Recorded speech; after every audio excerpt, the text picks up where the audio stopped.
सहना भवतु सहनौ भुनक्तु सह वीर्यं करवावहै तेजस्विनावधीतमस्तु मा विद्विषावहै। ॐ शान्ति शान्ति शान्तिः। ॐ पूर्णमदः पूर्णमिदं पूर्णात् पूर्णमुदच्यते पूर्णस्य पूर्णमादाय पूर्णमेवावशिष्यते। ॐ शान्ति शान्ति शान्तिः।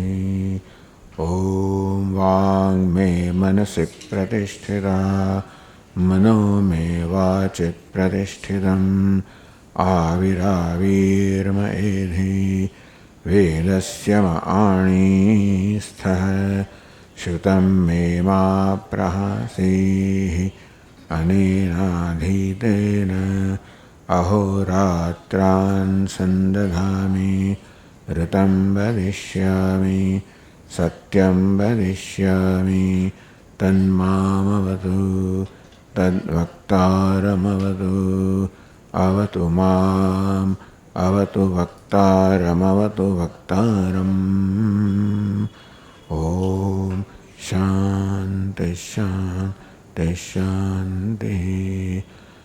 श्रुतिस्मृतिपुराणानाम् आलयं करुणालयं नमामि भगवत्पादं शङ्करं लोकशङ्करं शङ्करं शङ्कराचार्यं केशवं बादरायणं सूत्रभाष्यकृतौ वन्दे भगवन्तौ पुनः पुनः। ईश्वरो गुरुरात्मेति मूर्तिभेदविभागिने व्योमवद्व्याप्तदेहाय दक्षिणामूर्तये नमः।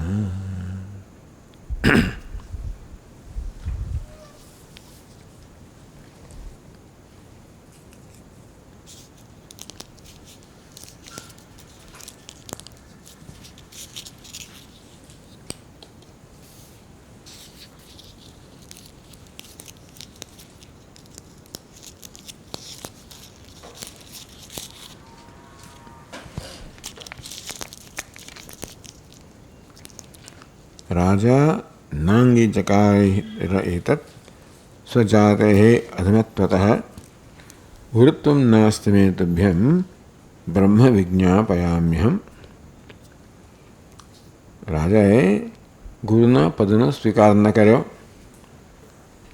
સ્વજાતે અધમત્વતઃ, સ્વજાતિની એટલે ક્ષત્રિય જાતિની અધમતાને કારણે, ઉતરતાપણાને કારણે, બ્રાહ્મણ કરતાં ઉતરતાપણાને કારણે રાજાએ ગુરુનું પદ સ્વીકારવાનો અંગીકાર ન કર્યો.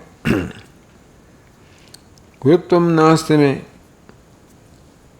હે ગાર્ગ્ય, હે બાલકે, મારું ગુરુ કોણ નથી.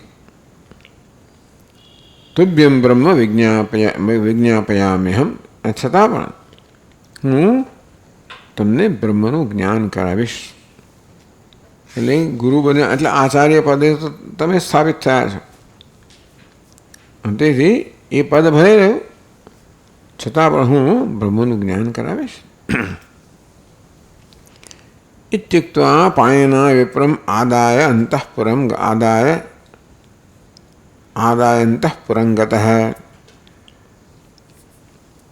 ઇતિ ઉક્ત્વા, આ પ્રકાર કહીને પાણિના વિપ્રમ આદાય, હાથ વડે વિપ્ર બ્રાહ્મણ જે છે એનો હાથ પકડીને, પોતાના હાથથી એનો હાથ પકડીને અંતઃપુરમ ગતઃ, એ અંતઃપુર તરફ પ્રયાણ કર્યું, મહેલની અંદર જ.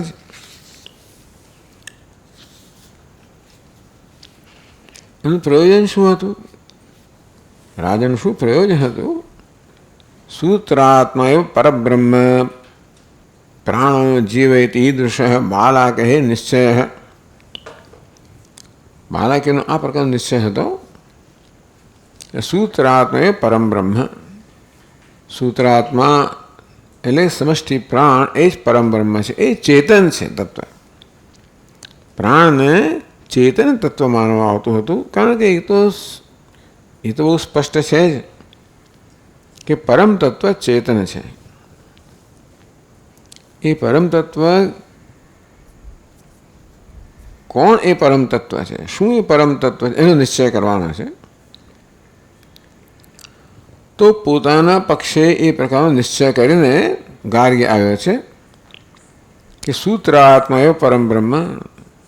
સૂત્રાત્મા અર્થાત સમષ્ટિ પ્રાણ છે, એ જ પરમ બ્રહ્મ છે, એ જ ચેતન છે, એ જ ઈશ્વર છે.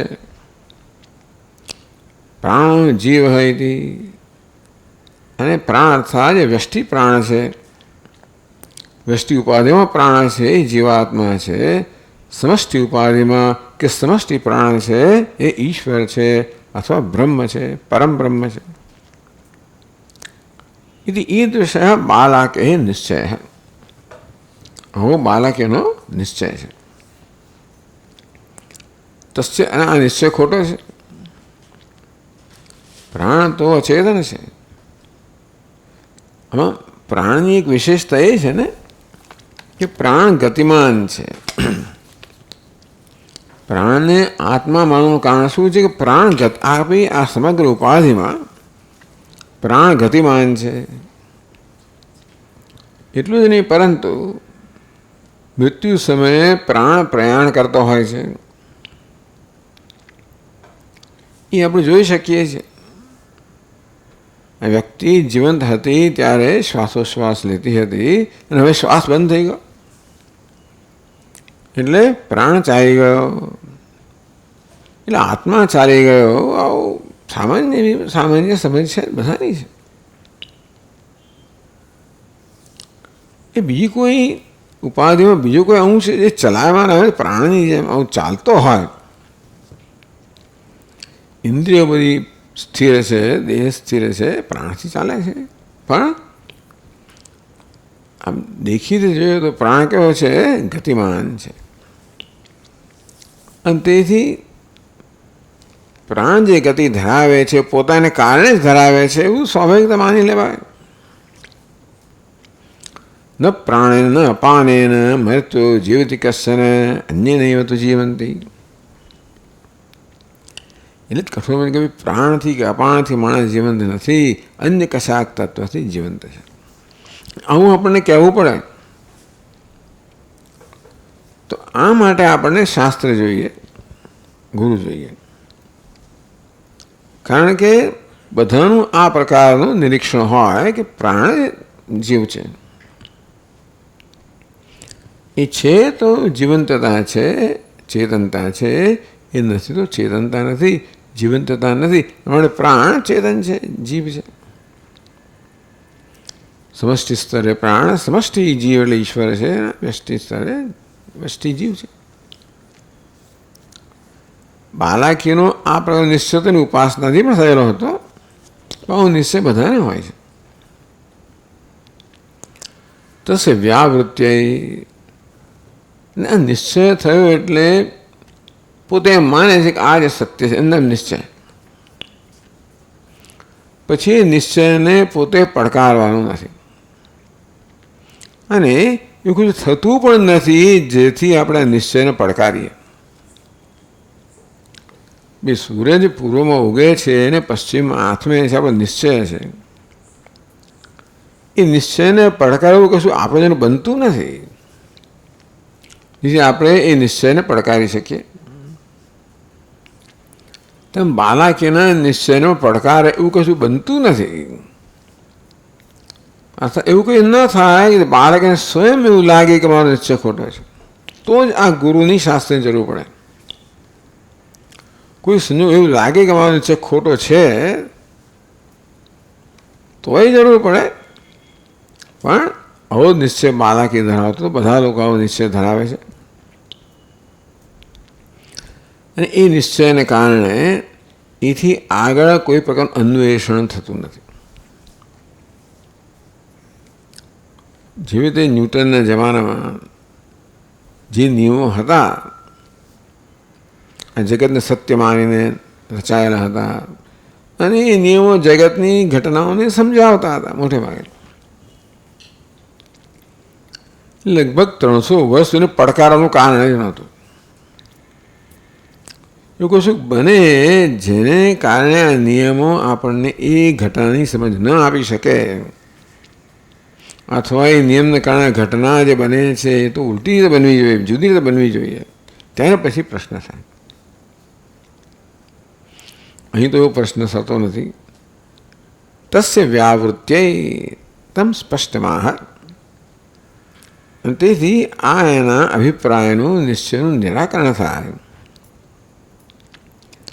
મારો નિશ્ચય ખોટો છે એવું પહેલાં સ્થાપિત થાય, તો પછી સત્ય શું છે એને માટેની જિજ્ઞાસા, કુતૂહલ, કોઈ સત્ય શું છે, પછી તમે ઉપદેશ કરો ને તો ઉપદેશ એને સ્પર્શ કરે.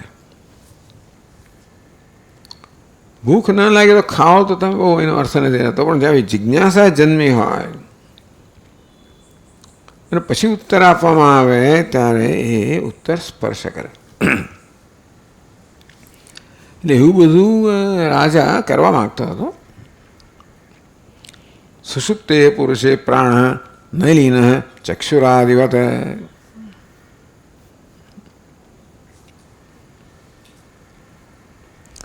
તો આ પંક્તિથી આપણે વાંચીએ.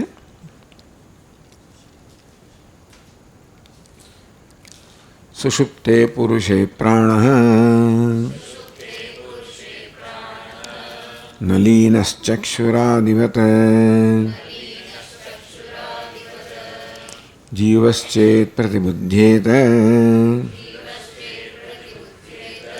સમાહૂતસ્વનામભિઃ.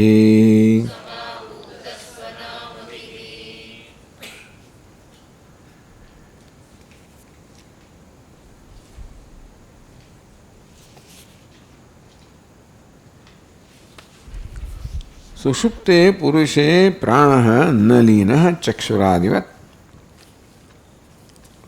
સુષુપ્તિમાં ચક્ષુરાદિવત, ચક્ષુર વગેરે ઇન્દ્રિયોની માફક, તો એને સુષુપ્તિ કહેવાય, જ્યાં સ્થૂળ શરીરમાંથી તાદાત્મ્ય જતું રહ્યું છે અને સૂક્ષ્મ શરીરમાંથી પણ તાદાત્મ્ય જતું રહ્યું છે.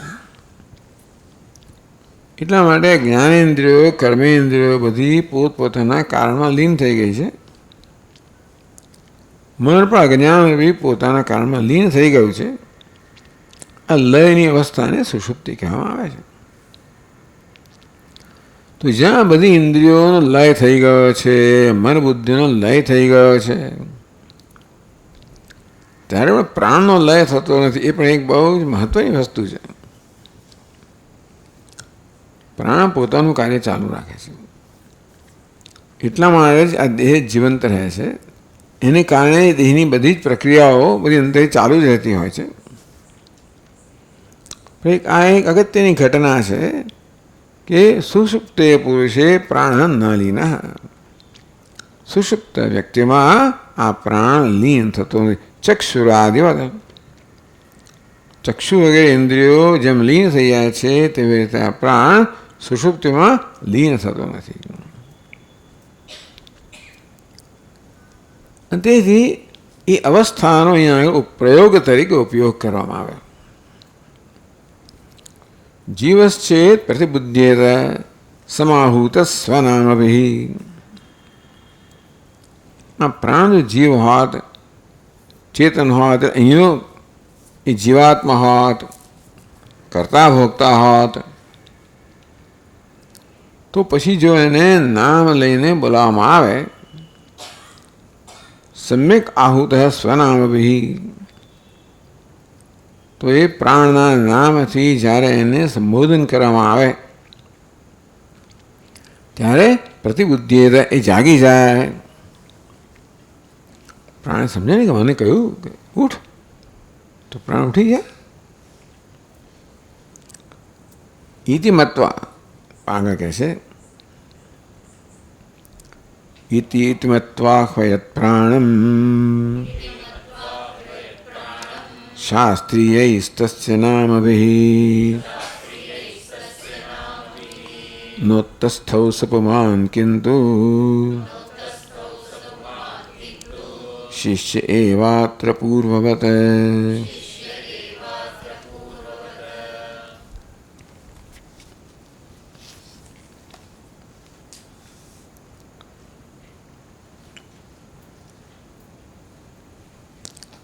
ઇતિ મત્વા, જો પ્રાણ જીવાત્મા હોય, ચેતન હોય, તો જ્યારે એને પોતાના નામથી સંબોધવામાં આવે પ્રતિબુદ્ધેત, અંતો એ જાગી જાય.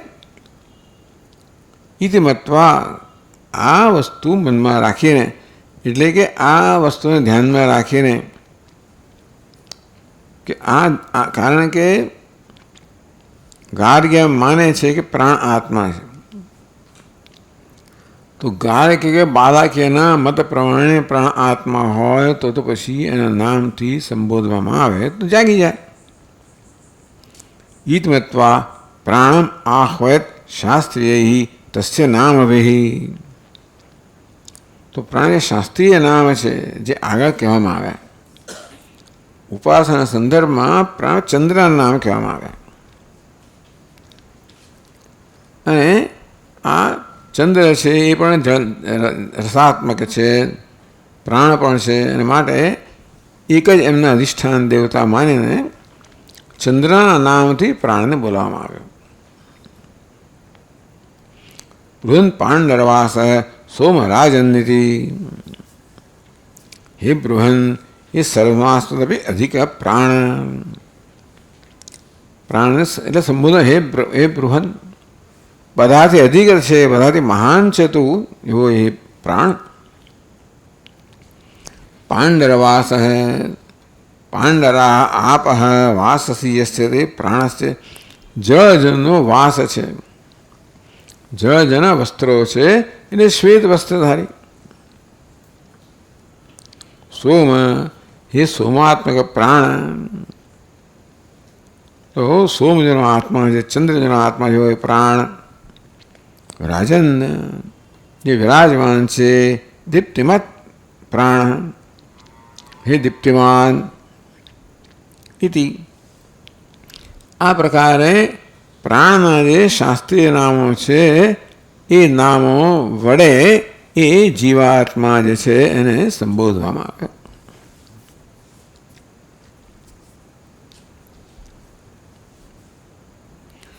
તો જીવશ્ચેત પ્રતિબુદ્ધિ, જો પ્રાણ જીવાત્મા હોત તો આ પ્રકારે એના નામથી જ્યારે એને બોલાવવામાં આવ્યો ત્યારે જાગી ગયો હોત. નો તસ્થૌ, પરંતુ એ ઉઠ્યો નહીં.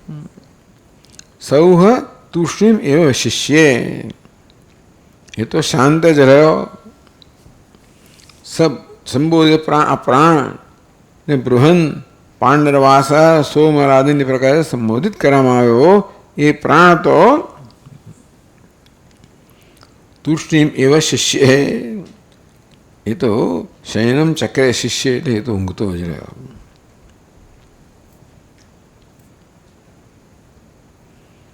જે કોઈ ઊંઘતો હતો ને એ તો ઊંઘતો જ રહ્યો. કહેવાનો ભાવ તે છે. કોણ ઊંઘતું હતું? જે ઊંઘતો હોય તે જાગે. આ પ્રાણ જે છે ને એ તો જાગ્યો, ઉઠ્યો નહીં. પ્રસિદ્ધ જાગૃતિ અન્ય જીવ અવસ્થાંતરાત્મનીય ત્વેન તુષ્ણીમેવ મૌનેન એવ શિષ્યે. તેથી પ્રાણ કરતા જે પ્રસિદ્ધ જે જીવાત્મા છે એ તો કશું જાગ્યો જ નહીં, એ તો સૂતો જ રહ્યો.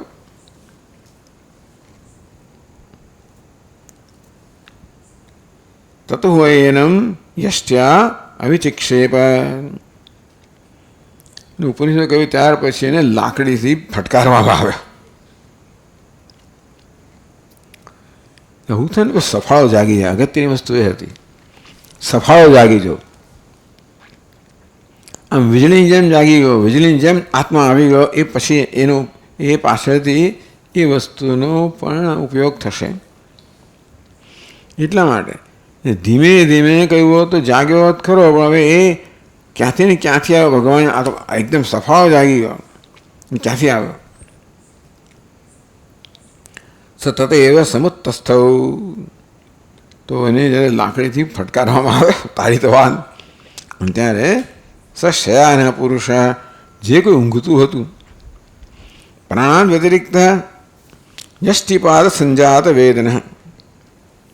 ટૂંકમાં આ લાકડી જેને મારવામાં આવી ને એ લાકડી જેને સ્પર્શી એ ઉઠ્યો.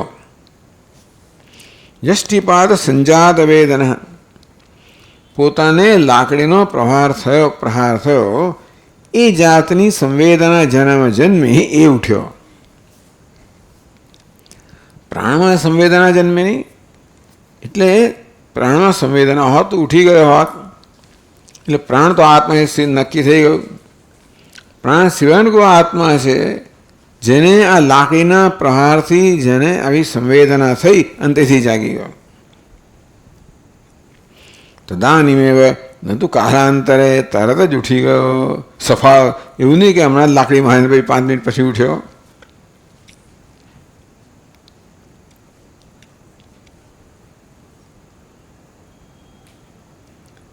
તમ હોવાચ અજાત શત્રુ. અને ત્યારે બાલકીને અજાત શત્રુએ સંબોધન કર્યું. તો આપણા શ્લોકમાં પણ કહ્યું નોત્તસ્થૌ સુપમાન કિંતુ શિષ્ય એવ અત્ર પૂર્વવત. અહીંયા શિષ્ય શકાર એટલે મને લાગે છે કે અહીંયા આગળ આ મૂર્ધન્યશને બદલે તાલવ્યશ હોવું જોઈએ. અહીંયા તો એવું હા શી ધાતુ બરાબર છે, રૂપ અહીંયા શિષ્ય. ચાલો એટલે શિષ્ય એવ અત્ર પૂર્વવત.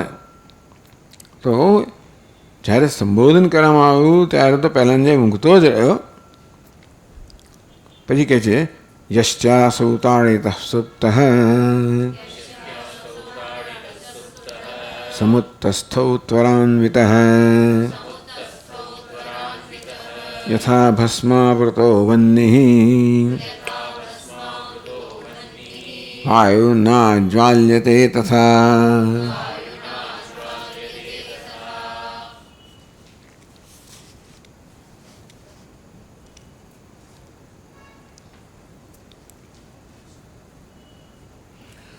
ષષ્ઠ્યા અસૌ તાડિતઃ સુપ્તઃ ત્વરાન્વિત સમુત્તસ્થૌ. લાકડી જ્યારે મારવામાં આવે ફટકારવામાં આવે ત્યારે ત્વરિત ગતિએ ઉઠી ગયો. એને દૃષ્ટાંત આપે છે યથા ભસ્માવતો વહ્નિઃ વાયુના જ્વાલ્યતે તથા. આ બધી આ ગ્રંથકારની વિશેષતાઓ છે. કેવી રીતે ઉઠ્યો? જેવી રીતે ભસ્મ આવૃતો વહ્નિઃ, ભસ્મથી ઢંકાયેલો અગ્નિ હોય, વાયુના જ્વાલ્યતે, જો વાયુ આવે અને તરત એકદમ જ એની જ્વાળાઓ થઈ જાય ને તેવી રીતે આ પણ તરત જ જાગી ગયો.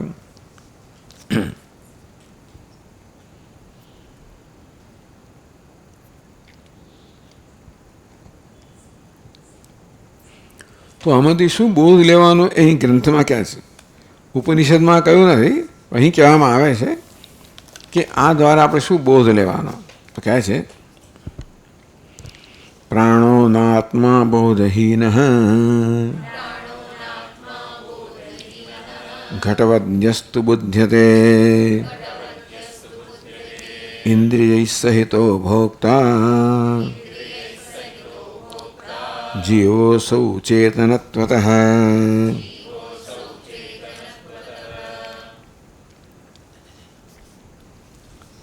પ્રાણો ન આત્મા. આ પ્રાણ છે, આ ભાષાંતર બધું બરોબર નથી આમાં, પણ પ્રાણ ન આત્મા.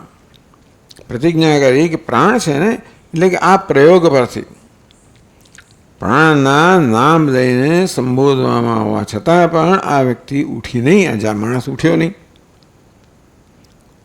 જ્યારે ઢંઢોળવામાં આવ્યો કે લાકડીની ફટકારવામાં ત્યારે ઉઠ્યો, એ પરથી આપણે શું નિર્ણય કરીએ? પ્રાણ ન આત્મા. આપણે નિર્ણય કરીએ અને બાલાકી પણ નિર્ણય કરી શક્યો. તો બાલાકી આનંદમાં આ પ્રકારની આવી રીતે વિચારધારા ચાલી હશે. પ્રાણ ન આત્મા. આ પ્રાણ આત્મા ન હોઈ શકે, ચેતન ના હોઈ શકે. એનું સ્વીકાર નહીં કે આત્મા તો ચેતન છે અને પ્રાણને ચેતન માનવામાં આવતો હતો. તો હવે કહ્યું કે ભાઈ પ્રાણ તો આત્મા ન હોઈ શકે, ચેતન ન હોય છે. કેમ? બોધહીન. કારણ કે એ બોધ વગરનો છે.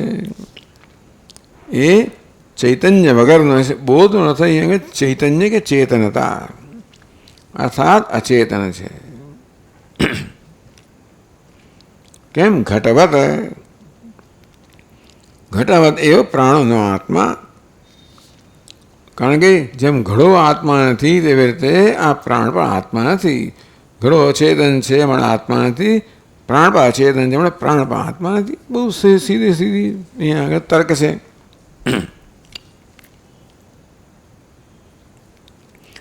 યસ્તુ બુદ્ધ્યતે ઇન્દ્રિય, પછી કહે છે આગળ, હા, ઇન્દ્રિય સહિતો ભોગતા જેવો સૌ ચેતનત્વ. યસ્તુ બુદ્ધ્યતે છે ને એ બીજી પંક્તિમાં જાય છે. પ્રાણોના આત્મા અલ્પ વિરામ, બોધહીન ઘટવત બીજો અલ્પ વિરામ. યસ્તુ બુદ્ધ્યતે પ્રબુદ્ધ્યતે જે ઉઠે છે, બુદ્ધ્યતે ઇન્દ્રિય સહિતો ભોગતા. તો જે ઉઠે છે ઇન્દ્રિયો સહિત ઉઠે છે. આ સફાળો બેઠો થઈ ગયો ને, બધી ઇન્દ્રિયો પણ જાગી ગઈ ને એની. અને હવે એ ચકડા વકડા જોતો હશે, ચેતન છે, જોતો હશે, સાંભળતો હશે, અર્થાત ભિન્ન ભિન્ન અનુભવ કરતો હશે, એ ભોગતા છે. આજે જાગી ગયો અને પુરુષ કેવો છે? ભોગતા છે. કંઈ કરતો નથી પણ એ અનુભવી રહ્યો છે, માટે ભોગતા છે. ઇન્દ્રિય ભોગ ક્યારે સંભવિત થાય? અનુભવ ક્યારે સંભવિત? ઇન્દ્રિયો દ્વારા આપણે અનુભવ કરીએ, જ્ઞાનેન્દ્રિયો દ્વારા. ઇન્દ્રિય સહિતો ભોગતા. અર્થાત જે ઉઠ્યો એ કોણ છે? ઇન્દ્રિયો સહિત ભોગવનાર છે જીવ સૌ. એ જીવ છે. એટલે પ્રાણ જીવ નથી, પણ જે ઉઠ્યો અસૌ કોણ ઉઠ્યો? ભોગતા. ભોગતા ક્યારે થાય? અર્થાત આપણે ભોગવીએ ક્યારે, અનુભવીએ ક્યારે? જ્યારે જ્ઞાનેન્દ્રિયો દ્વારા આપણે વ્યવહાર કરીએ ત્યારે. જ્ઞાનેન્દ્રિયો દ્વારા, એ મન અને જ્ઞાનેન્દ્રિયો દ્વારા આપણે જ્યારે જગતના વિષયોનો અનુભવ કરીએ ત્યારે આપણે ભોગતા બનીએ. કર્મેન્દ્રિયો દ્વારા કરતા બનીએ અને જ્ઞાનેન્દ્રિયો દ્વારા ભોગતા બનીએ. ઇન્દ્રિય સહિતો ભોગતા જીવ અસૌ. તો આ જે છે ઇન્દ્રિય સહિત અનુભવ કરનાર છે એ ભોગતા છે, એ જીવ છે. પ્રાણ જીવ નથી, પરંતુ આ ભોગતા જીવ છે. કેમ? ચેતનત્વ એનું કારણ આપે છે. ચેતનત્વ ચેતન હોવાને કારણે.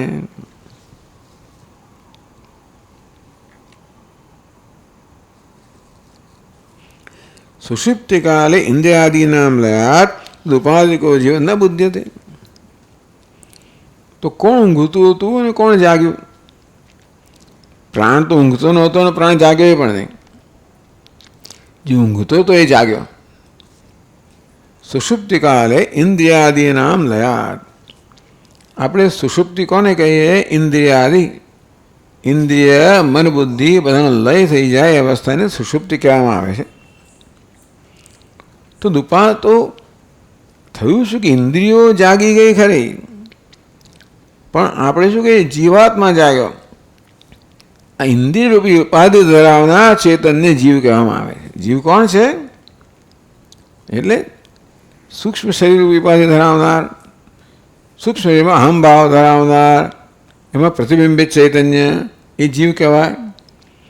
એટલે જીવ ઉઠ્યો ક્યારે કહેવાય? એની ઉપાધિ ઉઠે ત્યારે. હવે જીવની અંદર બે અંશ છે, ચેતન અંશ છે અને ઉપાધિ અંશ છે. આ ચેતન અંશમાં તો કોઈ અવસ્થા નથી. એમાં જાગ્રત, સ્વપ્ન, સુષુપ્તિ કોઈ અવસ્થા ચેતન અંશમાં નથી. એટલે ચેતન ઊંઘી ગયો છે એમ કહેવાય નહીં. છતાં પણ આ માણસ ઊંઘે છે, જીવાત્મા ઊંઘે છે આમ આપણે કહીએ છીએ. કઈ દ્રષ્ટિએ? એની ઉપાધિ ઊંઘે છે એ દ્રષ્ટિએ. કઈ ઉપાધિ છે? ઇન્દ્રિયો વગેરે.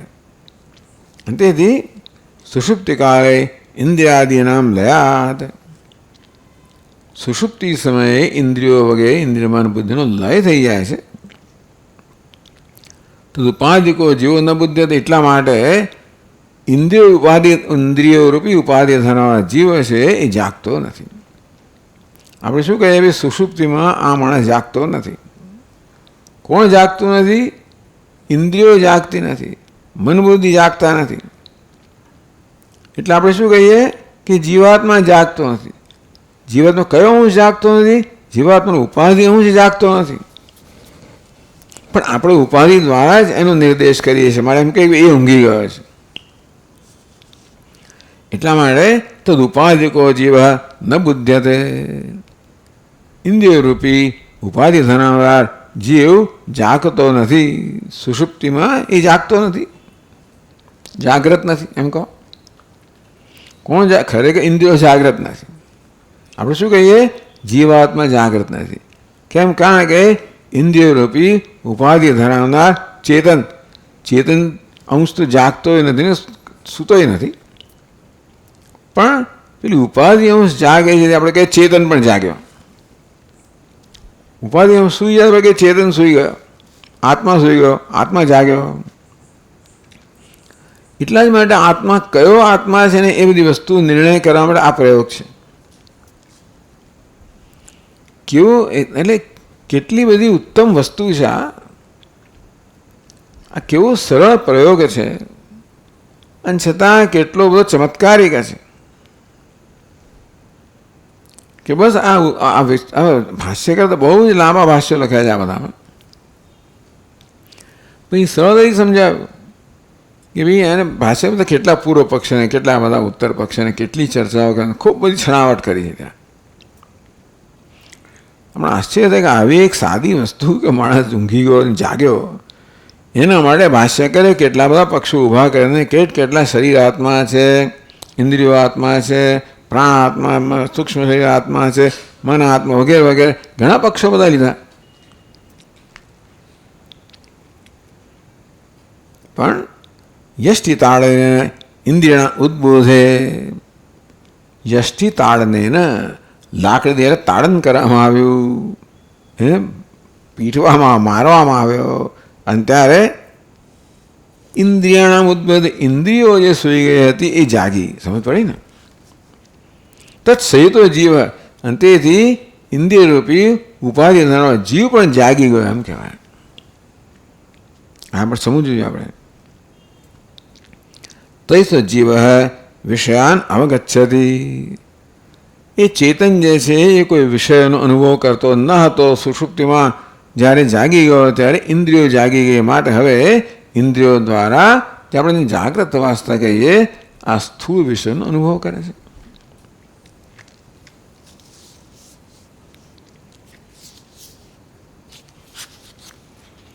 જો આ ગ્રંથકાર આ બધાનું બહુ સરસ વિવરણ કરે છે અહીંયા આગળ.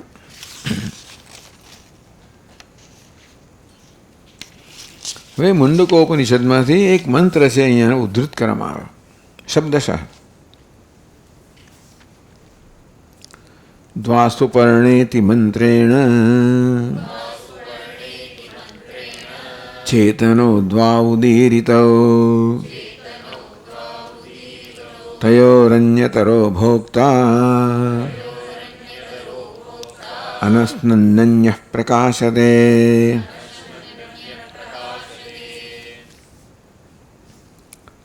આ ચર્ચામાં પ્રાણ જીવ નથી એવું સિદ્ધ કરવામાં આવ્યું. જીવ બ્રહ્મ છે એવું સિદ્ધ નથી કરતા. એટલે આમાં કયો અંશ સિદ્ધ કરવામાં આવે આપણે જાણવું સમજવું જોઈએ, તો યાદ રાખવું જોઈએ કે જીવાત્મા એ અંતિમ તત્વ છે એવું કહેવાનું અહીંયા પ્રયોજન નથી. પરંતુ પ્રાણ ચેતન નથી, પ્રાણ જીવાત્મા નથી એ વસ્તુ સિદ્ધ કરવાની છે. અને જેથી આ ગાર્ગ્યના મનનો નિશ્ચય છે એ પહેલાં બદલાઈ જાય. પછી ચાલો જીવાત્માનું પરમાત્માનું શું સ્વરૂપ છે એ પણ એની પણ સ્પષ્ટીકરણ થશે. એ કરવા માટે અહીંયા આગળ ગ્રંથકાર આ મુંડકોપનિષદ અને શ્વેતાસ્વતરમાં પણ છે મંત્ર છે. દ્વાસુપર્ણ સયુજા સખાયા સમાનમ વૃક્ષમ પરિશસ્વજાતે તયો અન્ય વિપ્લમ સ્વાદત્તિ અનસ્નન અન્ય અભિચાકશીતિ ઇતિ મંત્રેણ દૌ ચેતન ઉદીરિત. ઉપનિષદમાં આ મંત્ર દ્વારા આ બે ચેતનનું નિરૂપણ કરેલું છે. હવે યાદ રાખો, હવે બે ચેતન, આપણે ચેતન છે એના સ્વભાવ સ્વરૂપનું નિરૂપણ કરવા માગીએ છીએ. તો ઉપનિષદમાં તો બે ચેતનનું નિરૂપણ કર્યું છે. દ્વૌ સુપર્ણો, બે પક્ષીઓ, સયુજા સુપર્ણ, સયુજા સખાયા. સયુજા હંમેશા જોડાયેલા, ક્યારેય જુદા નહીં પડનારા. સખાયા સમાન ખ્યાતિ ધરાવનારા, સમાન પાંખવાળા, બધી રીતે સમાન અને છતાં બે. સમાનમ વૃક્ષમ પરિશસ્વ જાતે, એક જ વૃક્ષને આશ્રિત કરીને રહેલા છે બે પક્ષીઓ. તો અન્ય પીપલમ સ્વાદવતી, તો અન્ય આ બેનું એક પક્ષી છે એ સ્વાદુ પીપલમ અસ્તિ, અતિ અર્થાત સ્વાદિષ્ટ પીપલ કહો, ફળનો ભોગ કરે, કર્મ ફળનો ભોગ કરે છે. સ્વાદુ એટલે ભિન્ન ભિન્ન પ્રકારના સ્વાદ ધરાવનાર. સ્વાદુ એટલે સ્વાદિષ્ટ એવું નહીં, પણ ખાલી મીઠા ફળ નહીં, અનેક પ્રકાર અનેક સ્વાદના ફળનો ઉપભોગ કરે છે. એમનું એક પક્ષી, એક ચેતન. કયું ચેતન? જીવાત્મા. અનસ્નન અન્ય અભિચાકશીતી, અન્ય એ બીજું પક્ષી છે. અનસ્નન એ ખાતું નથી, ભોગવતું નથી. આમ બે ચેતનની વાત કરવામાં આવી. એક ભોગતા ચેતન છે, બીજું અભોગતા ચેતન છે. તો ભોગતા તો એક ડાળ પરથી બીજી ડાળ પર ઉડે છે. હવે ભગવદ્ ગીતાની ભાષામાં કહીએ તો એક ડાળ એટલે એક યોનિ. અધશ્ચોર્ધુમ પ્રસુતાસ્તસ્ય શાખા ગુણપ્રવૃદ્ધા વિષય પ્રવાલા વગેરે. આમ 84 લાખ આપણે ડાળીઓ ગણી આ સંસાર વૃક્ષની. તો આ જીવાત્મા પોતાના કર્મને અનુરૂપ અનેક પ્રકારની યોનિઓમાં જન્મ પ્રાપ્ત કરે છે. અને માટે એને ભિન્ન ભિન્ન પ્રકારના અનુભવો લેવા છે. માટે કોઈ માણસ જ્યારે કર્મ કરે ત્યારે કોઈક પ્રકાર અનુભવ લેવાની ઈચ્છાથી કર્મ કરતો હોય છે. આ પ્રકારે કર્મ છે એ બધાનો સંચય થાય અને પરિણામે એને ભિન્ન ભિન્ન યોનિઓ પ્રાપ્ત થાય. જ્યાં જે પ્રકારનું ફળ હોય ઈચ્છાથી ઈચ્છા પૂરી થાય. આપણે આવે ત્યારે ગમે કે ના ગમે જુદી વાત છે. ઈચ્છા કરેલી હતી માટે આ પ્રકારે ભિન્ન ભિન્ન યોનિમાં એ જન્મ લેતો હોય. આ એક પક્ષીની કથા કહી. અનસ્ન અન્ય બીજું ચૈતન્ય છે. બીજું ચૈતન્ય તો અનસ્ન એ ભોગવતું અભોગતા છે. અભિચાકશીથી એ માત્ર જોઈ જ રહ્યું છે, માત્ર અનુગ્રહ કરી રહ્યું છે. અભોગતા અકર્તા અભોગતા. તેથી અજો નિત્ય શાશ્વતો એમ પુરાણ અનેજત, અનેજ દેકમ મનસો અનેજત છે, ચલન વગરનું છે, નિર્વિકાર છે, એક છે, અદ્વિતીય છે. આવું ચેતન જે છે એ અભોગતા છે. આમ ચેતનો ધ્વૌ ઉદીરિત. તો આ બીજી બ્રિલિયન્ટ વસ્તુ છે કે આ મંત્ર દ્વારા આપણને આવી રીતે આ બે ચેતન જે છે ને, આ બે ચેતનની ભૂમિકા રચવામાં આવી. કેવી રીતે આ બે ચેતનનું જ્ઞાન આપવામાં આવે છે ગાર્ગીને. કારણ કે એ તો અચેતનને ચેતન માનતો હતો. એ તો જાણે કે હવે એની બાદબાકી થઈ ગઈ. તો ચેતન કોણ છે? તો ઉપનિષદમાં બે ચેતનની વાત કરવામાં આવી છે. તો અન્યતરો ભોગતા અનસ્ન અન્ય પ્રકાશતે અભિચાકશીતિ પ્રકાશતે. બીજું જે ચૈતન્ય છે કે ચેતન છે એ અભોગતા છે, અકર્તા છે, નિર્વિકાર છે, સ્વપ્રકાશ પ્રકાશમાન છે.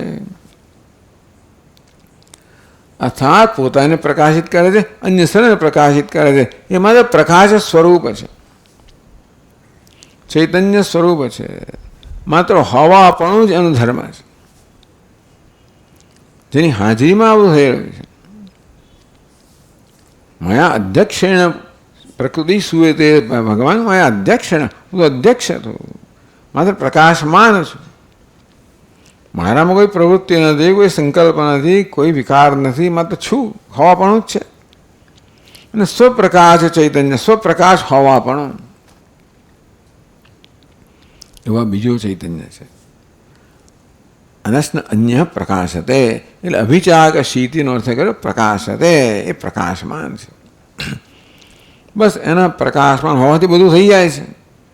પેલું બીજું પક્ષી છે અનેક પ્રકારના ભોગ ભોગવતું હોય છે, એ કોને આભારી છે? તો કે આ અનસનંદ આ બીજું પક્ષી છે એના પ્રકાશને કારણે.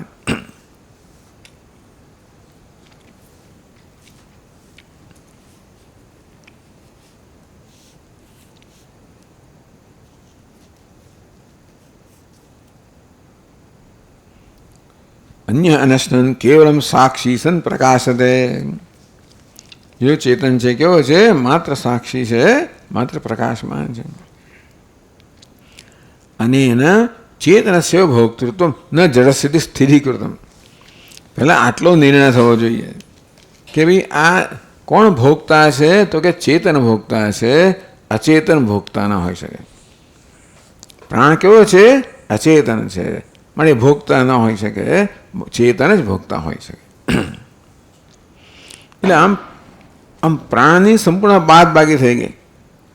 અચેતન છે, ભોગતા નથી, જીવાત્મા નથી, એ પ્રકારે પ્રાણની બાદ બાકી રહ્યા. અર્થાત પ્રાણ પરમાત્મા છે કે જીવાત્મા છે, એટલે સમષ્ટિ પ્રાણ ઈશ્વર છે, વ્યષ્ટિ પ્રાણ જીવ છે. એ નિશ્ચય જે હતો એ નિશ્ચય સંપૂર્ણ રીતે બદલાઈ ગયો, દૂર થઈ ગયો. હવે ચેતનનું જે સ્વરૂપ છે એનું નિરૂપણ કરવાનું છે.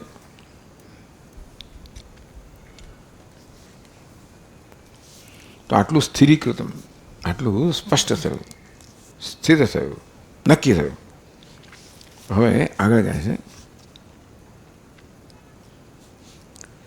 ચિચ્છાયાવાન અહંકાર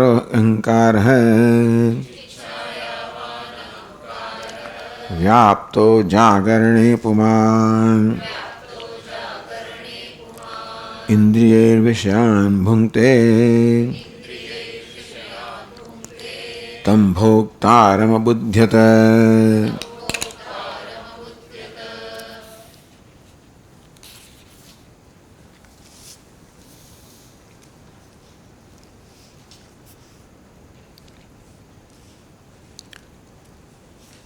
ચિચ્છાયાવાન અહંકાર.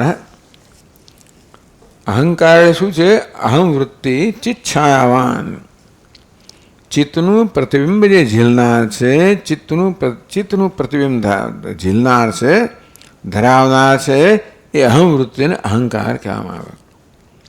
આમ અહંકારમાં બે અંશ છે. એક અંશ છે અહમ વૃત્તિ, બીજો અંશ છે પ્રતિબિંબિત ચૈતન્ય કે ચિદાભાસમાં કહેવામાં આવે. અહમ વૃત્તિમાં પ્રતિબિંબિત કહો, અહમ વૃત્તિમાં અવચ્છિન્ન કહો, જે આપણે કહીએ તે અહંકાર. चिच्छायावान अहंकार है व्याप्त है जागरणे पुमान. જ્યારે જાગી જાય ત્યારે આ વ્યાપ્ત હૈ. સર્વ શરીર વ્યાપ્ત, સર્વ શરીર વ્યાપ્ત હૈ પુમાન. આ પુમાન કહો, જીવાત્મા કહો, એ એને ક્યાં તો ચિચ્છાયાવાન અહંકાર કહો કે જીવાત્મા કહો, એ જાગે ને ત્યારે સમગ્ર શરીરમાં વ્યાપી જાય છે. એટલે આપણે જાગીએ ત્યારે સમગ્ર શરીરમાં અહમભાવ હોય છે આપણો. તો કાનની બૂટને અડકો કે પછી માથાને અડકો કે આંગળીને અડકો. એટલે આપણે સ્વામી મહારાજ કહે કે મારી ટસલી આંગળીમાં મેં સર્જરી કરાવી, તો બિલ કોને મળશે? મને મળશે. ટૂંકમાં એટલે હું આત્મા છું, અહંકાર છું. અગત્યની વસ્તુ જાગ્રત કોને કહેવાય? શરીરમાં સ્થાય સૈવ માયા પરિમોહિત આત્મા શરીરમાં સ્થાય કરોતિ સર્વમ સ્થિરન પાન વિત્ર ભોગૈ સૈવ જાગત પરિતૃપ્તમેતિ. સૈવ માયા તો આવી રીતે કહેલું કહેવામાં આવ્યું, સૈવ માયા પરિમોહિત આત્મા. ચાલો ટૂંકમાં આ આત્મા જે છે એ માયાથી પરિમોહિત છે અને માટે એને પોતાના સ્વરૂપનું જ્ઞાન નથી. શરીરમાં સ્થાય કરોતિ સર્વ, એને જાગ્રત અવસ્થા કહેવામાં આવે છે. જ્યારે સ્થૂળ શરીરમાં અહમભાવ ધરાવવામાં આવે એ અવસ્થાને જાગ્રત અવસ્થા કહેવામાં આવે. એટલે એ કહેવામાં આવ્યું કે ભાઈ વ્યાપ્તો જાગરણે પમાન. સ્થૂળ અહમભાવ ધરાવે એટલે સ્થૂળ વ્યાપ્ત થઈ જાય છે. એટલે સમગ્ર સ્થૂળ દેહની અંદર મારી અહમ વૃત્તિઓ હોય છે, ક્યાંય પણ હું હમ છું. ઇન્દ્રિય વિષયાન ભૂંગતે, અહંકાર કહો, જીવાત્મા કહો, વિશ્વ કહો, જાગ્રત કહો. ઇન્દ્રિય વિષયાન ભૂંગતે, એ ઇન્દ્રિયો વડે જગતના વિષયોને ભોગવે છે. એનું નામ જાગ્રત અવસ્થા. ઇન્દ્રિય વિષયોપલબ્ધિ જાગૃતમ.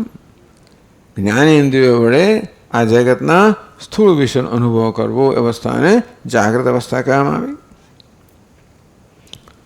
તમ ભોક્તારમ અબુધ્યત, એટલે આ પ્રકારે બાળકના જ્ઞાન થયું. શું જ્ઞાન થયું? કે આ ભોગતા છે. પ્રાણ ભોગતા નથી. કોણ ભોગતા છે?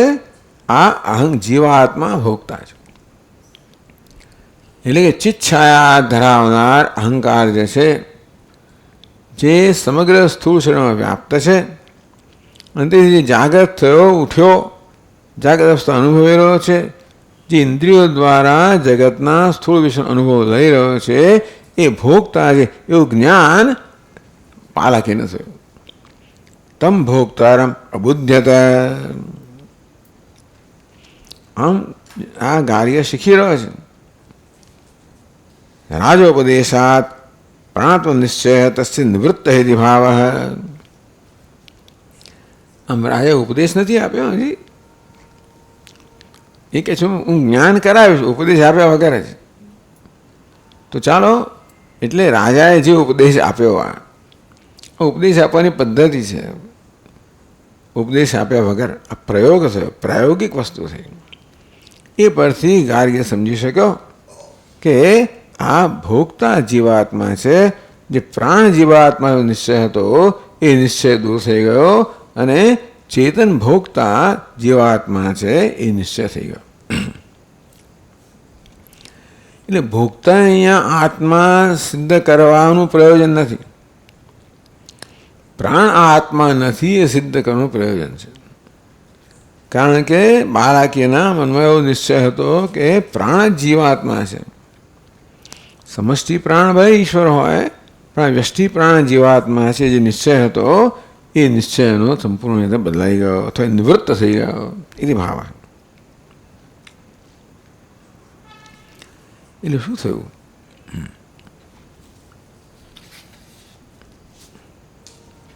આગળ કહે છે પ્રાણાત્મવાદ્ય સૌ ભોક્તૃ બોધે નૈવાતે વિસ્મિતઃ બુદ્ધં બ્રહ્મેતિ સંતુષ્ટઃ નાન્યત પ્રશ્નમપૈક્ષત.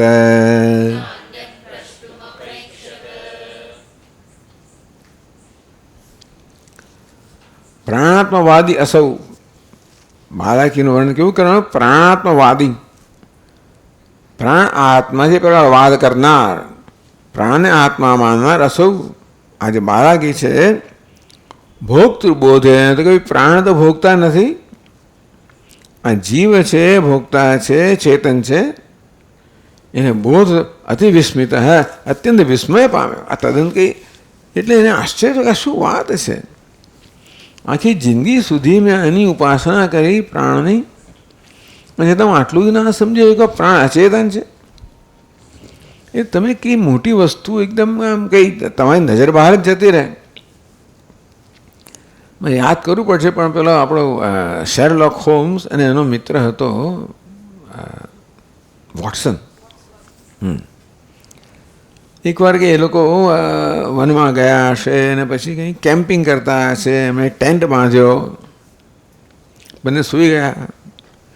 અડધી રાતથી શેરલોક હોમ્સ વોટસન જગાડ્યા. Watson, what do you see? Oh, I see the beautiful sky with this kind of stars. And this star is here, that star. એ બધું વર્ણન કરવા માંડ્યું. સરસ. ખગોળશાસ્ત્રનો જાણકાર હશે એટલે એને સુંદર વર્ણન કરવામાં આવ્યું. આઈ સી ધીસ, બહુ સુંદર વર્ણન કર્યું. વર્ણન કર્યા પછી કે idiot, we have lost our tent. દેખાય કેવી રીતે તમને? તમને આકાશ દેખાય કેવી રીતે?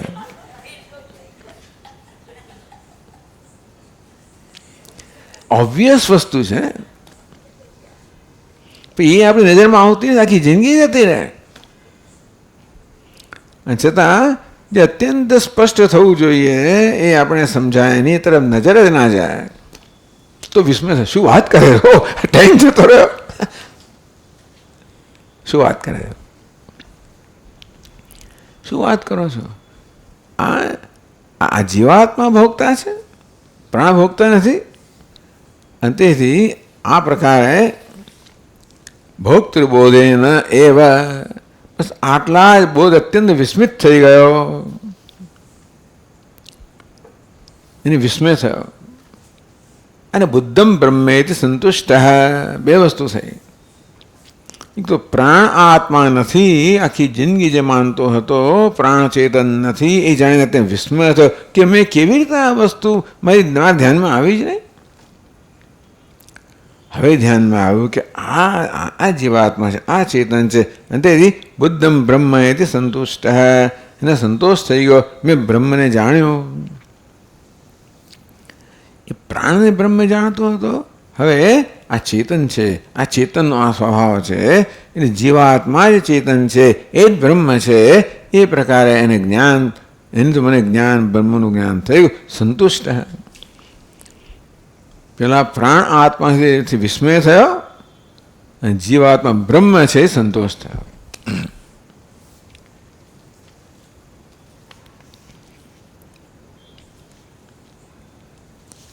તેથી નાન્યત પ્રષ્ટુમ અપૈક્ષત, અને તેથી બીજું કોઈ પ્રકારના પ્રશ્ન જે છે એની અપેક્ષા કરી જ નહીં. આગળ એને જરૂર ના લાગે, સંતોષ થઈ ગયો ને. માણસ એકવાર જીવન સંતોષ જન્મે એટલે પછી આગળ વધે નહીં. એટલે અસંતોષ જે છે એ માણસને ખરેખર તો બધા પ્રકારનો વિકાસ કરવા માટેનું પ્રેરણાત્મક બળ છે, મોટિવેશન. જે વસ્તુ છે વર્તમાન પરિસ્થિતિ અસંતોષ, એ બધા પ્રકારની નવીનતાઓ જે છે ઉત્પન્ન કરનાર છે ને. નિત્ય નવીનતા આવે જીવનમાં, વિકાસ આવે, બધું આવે. ક્યારે? જ્યારે વર્તમાન પરિસ્થિતિ અસંતોષ હોય ત્યારે. સંતોષ થઈ ગયો પછી આગળ કોઈ પ્રવૃત્તિ થાય નહીં. તો બધી પ્રવૃત્તિઓ અસંતોષથી સામાન્ય રીતે પ્રેરિત હોય છે. એટલે જ્યારે જ્યારે આપણે શ્રોતાઓને સંતોષ નામનું મૂલ્યની વાત કરીએ, કન્ટેન્ટમેન્ટ, સંતોષ, ત્યારે પછી આ બધું સમજાયા પછી આ પ્રશ્ન થવાનો જ કે સ્વામીજી બધા જો સંતોષ માનશે તો આ જગતની અંદર કોઈ જાતની ઉન્નતિ કેમ થશે? જે છે સંતોષ માની લેશો તો પછી એમાં કોઈ પરિવર્તન કરવાની આવશ્યકતા જણાશે જ નહીં. અને તો પછી બધી વસ્તુ છે એ બી ત્યાં ઠપ થઈ જશે. બધી ઉત્તર આપવો પડે. ટૂંકમાં એકવાર સંતોષ થયો એટલે કશી વસ્તુ બદલવાનું જે પ્રેરણા છે, મોટિવેશન છે, એ વસ્તુ રહેતી નથી. તેવી રીતે આને પોતાના જ્ઞાનથી સંતોષ થઈ ગયો. બુદ્ધમ બ્રહ્મેથી, મેં બ્રહ્મને જાણ્યું, મને બ્રહ્મનું જ્ઞાન થઈ ગયું. પોતે ઈચ્છતો હતો એને પ્રાપ્ત થઈ ગયો, મને સંતોષ થઈ ગયો. અને તેથી અન્યત પ્રષ્ટુમ ન અપેક્ષતા, બીજા પ્રશ્નની અપેક્ષા એનામાં રહી નહીં. એટલે આગળ એને કશો પ્રશ્ન પૂછ્યો નહીં, નહીં તો પૂછે. હું હવે કહ્યું સવારે નારદને આવું થયું, એમને પણ એવું થયું કે આ પ્રાણ જે છે એ આત્મા છે અને પાસ મને આ બ્રહ્મનું જ્ઞાન થઈ ગયું, પણ એ પણ સંતુષ્ટ થઈ ગયા. ત્યારે ગુરુજીનું પછી કામ છે કે એને પ્રેરિત કરવાનું. એટલે પ્રશ્ન ના પૂછ્યો, સામે ચાલીને પછી ગુરુજીનો ઉપદેશ કરે, એવું થાય.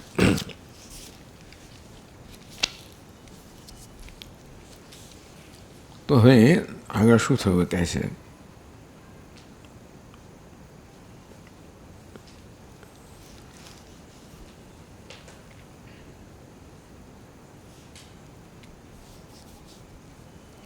તમ હોવા, ઉપનિષદમાં આગળ છે તમ હોવાચ અજાત શત્રુ. આ તો સ્પષ્ટ, આ તો એ લખ્યું નથી અંદર ઉપનિષદમાં એટલે આ બધી ખાલી જગ્યાઓ પૂરવામાં આવી કે એવું શું કારણ હતું જેને કારણે અજાતશત્રુએ પ્રશ્ન પૂછવો પડ્યો. તમ હોવાચ અજાતશત્રુ કોઈ એષ એતદ બાલકે પુરુષ અસહિષ્ટ કોઈ એતદ અભૂત. અજાતશત્રુએ 3 પ્રશ્નો પૂછ્યા. તમ એ બાલાકીને અજાતશત્રુએ પૂછ્યું કોઈ એતદ બાલાકે પુરુષ અસહિષ્ટ. હે બાલાકી, આ પુરુષ છે, ચેતન છે, આ સમગ્ર ઉપાધિનો સ્વામી છે, અસહિષ્ટ ક્યાં સૂઈ ગયો? એ ઉઠ્યો ને, હવે આ ક્યાં સૂતો હતો? કોઈ એતદ અભૂત, એ સૂતો હતો ને ત્યારે કયા પ્રદેશમાં હતો, ક્યાં હતો? 2 પ્રશ્ન થયા. ટૂંકમાં ક્યાં એ સૂઈ ગયો, એતદ બાલાકે ક્યાં એ સૂતો હતો અને એની સૂવાની સ્થિતિ કઈ જગ્યાએ સુષુપ્તિ હતી, એ ક્યાં સૂતો હતો અને એનું જે સૂવાનું હતું એ ક્યાં હતું? કુત એતદ આગાદેતી, અને ક્યાંથી આવ્યો? આ 3 પ્રશ્નો કર્યા. પહેલો પ્રશ્ન ક્યાં સૂતો હતો એ પુરુષના વિષયમાં થયો કે ભાઈ એનું શું સ્વરૂપ હતું. બીજું અવસ્થાનો થયો કે સુષુપ્તિ અવસ્થા હતી એ કઈ જગ્યાએ હતી. અને ત્રીજું એ જાગ્રત પ્રત્યે કેવી રીતે આવ્યો. આવા 3 પ્રશ્નો કર્યા છે. તો ભાઈ આવું ઉપનિષદમાં કહ્યું એટલે હવે અહીંયા ગ્રંથકાર આ ખાલી જગ્યાઓ પૂરે છે. કેવું શું હતું જેને કારણે અજાતશત્રુને આ પ્રશ્નો પૂછવા પડ્યા? કારણ કે બાળકે પ્રશ્ન ના, હવે અજાતશત્રુનો પ્રશ્ન કેમ કરો? બાળક ભાઈ ના કર્યો ભલે ના કરે, તારે શું છે એમાં? તો કહે છે અહીંયા આગળ ગ્રંથકાર કહે છે જ્ઞાપયિષ્યેહમિત્યેવમ રાજા તસ્મૈ પ્રતિશ્રુતમ શિષ્ટમ બોધયિતુમ તસ્માત સ્વં પ્રશ્નાંશ્ચકાર સહ.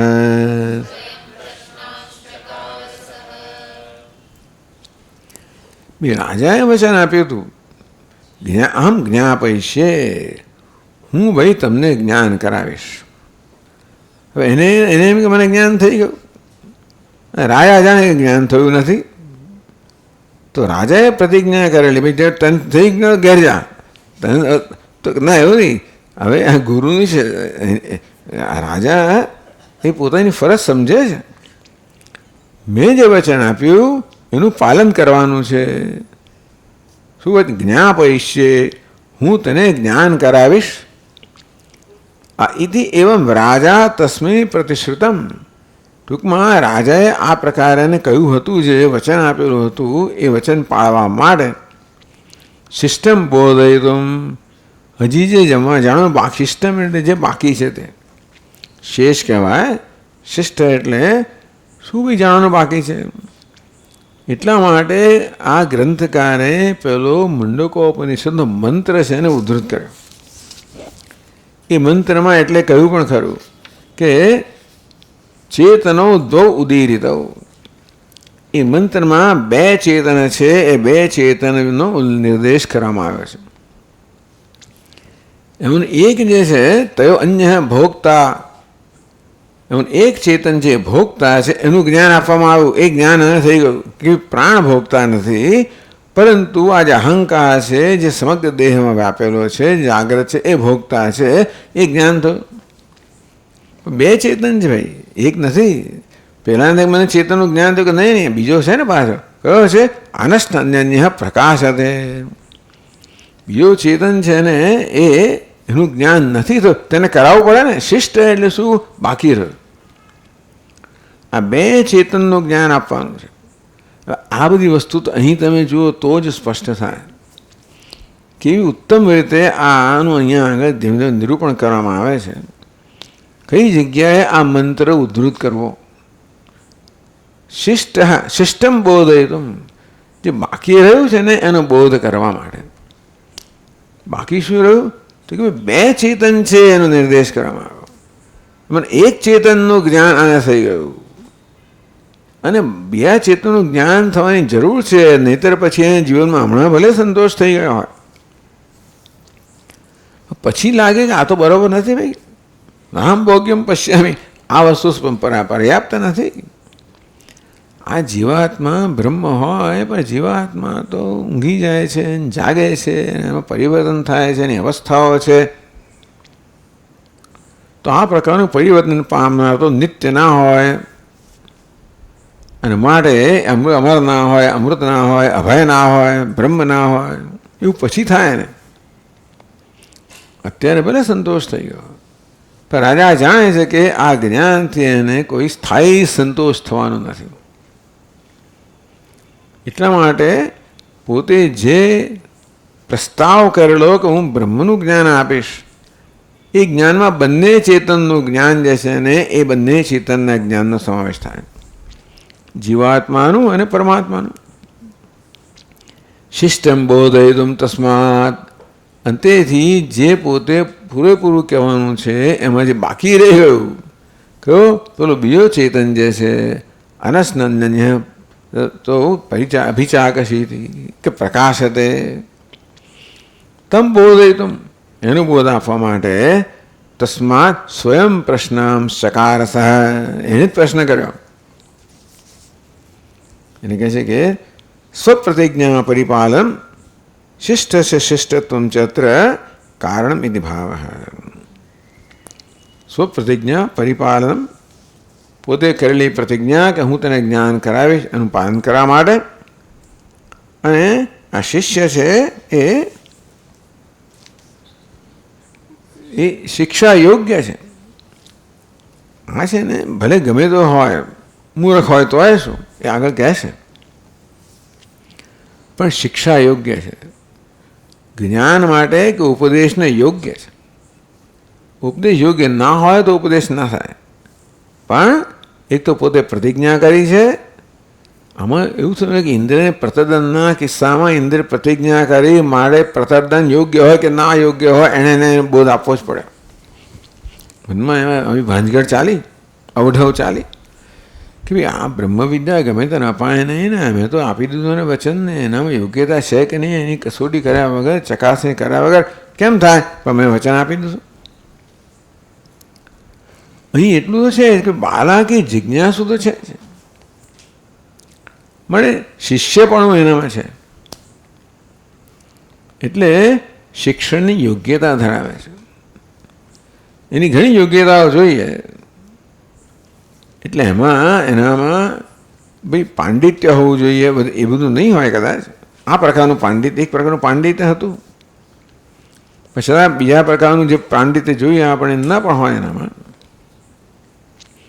એટલે કદાચ એ પ્રકારની યોગ્યતા શિષ્ય ન ધરાવતો હોય, પણ છતાં પણ એનામાં જિજ્ઞાસા છે, એ શરણાગત થયો છે, અંતેથી એ જ્ઞાન પ્રાપ્ત કરવા ઈચ્છે છે, એ પ્રકારે શિષ્ય પણ એનામાં છે. અંતેથી એટલે કહેવામાં આવ્યું કે બે કારણ હતા જેથી અજાતશત્રુએ પોતે સામે ચાલીને 3 પ્રશ્નો કર્યા. સ્વપ્રતિજ્ઞા પરિપાલનમ, પોતાની પ્રતિજ્ઞાનું પરિપાલન કરવું, શિષ્યસ્ય શિષ્ટત્વમ છે, અને આ શિષ્ય છે એ શિક્ષા યોગ્ય છે. એટલા માટે નહીતર પ્રતિજ્ઞા કરી આ તો કંઈ સમજવાનું નથી એને જવા દો ભાઈ, એવું થઈ શકે. બ્રહ્માજી જોવે છે કે આ તો કયા છે સમજતા જ નથી આ લોકો. ઇન્દ્રને પેલો વિરોચન કેટલો પ્રયત્ન કર્યો, બ્રહ્માજી એમનામાં કંઈ સૂઝ્યું જ નહીં, તો ટ્યુબલાઇટ થઈ જ નહીં. સારું જાઓ, હું શું કરું. છેવટે એમના હાથ હેઠા પડ્યા, બધા પ્રયત્નો કર્યા, પણ છતાંય પણ એવું નથી. આ બે તો મૂર્ખ જ હતા, એટલે એમને બોધ કરી શકવાની સંભાવના જ નહોતી. એટલા માટે જ્યારે એની યોગ્યતા આવી તે યોગ્યતા પણ બોધ થતો ગયો, અને પૂરી યોગ્યતા હતા અંતિમ બોધ થયો. એ પ્રકારની ત્યાં પ્રક્રિયા છે. અહીં તો બોધ કરવાની આનામાં જિજ્ઞાસા છે, અને બોધને યોગ્ય છે, અને મારે એમાં બોધ કરવો જોઈએ. એ રીતે આ 3 પ્રશ્નોથી હવે આગળની ચર્ચા ચાલે છે, આપણે જોઈશું. ઓમ પૂર્ણમદ પૂર્ણમિદમ પૂર્ણાત પૂર્ણમુદચ્યતે પૂર્ણસ્ય પૂર્ણમાદાય પૂર્ણમેવાવશિષ્યતે. ઓમ શાંતિ શાંતિ શાંતિ. શંકરં શંકરાચાર્યં કેશવં બાદરાયણં સૂત્રભાષ્યકૃતૌ વંદે ભગવन्तौ પુનઃ પુનઃ. ગુરુરાત્મૈતિ મૂર્તિભેદવિભાગિન વ્યાપ્તદેહાય દક્ષિણામૂર્તયે નમઃ. ઓમ શાંતિ શાંતિ. હરિ ઓમ. શ્રી ગુરુભ્યો નમઃ. હરિ ઓમ.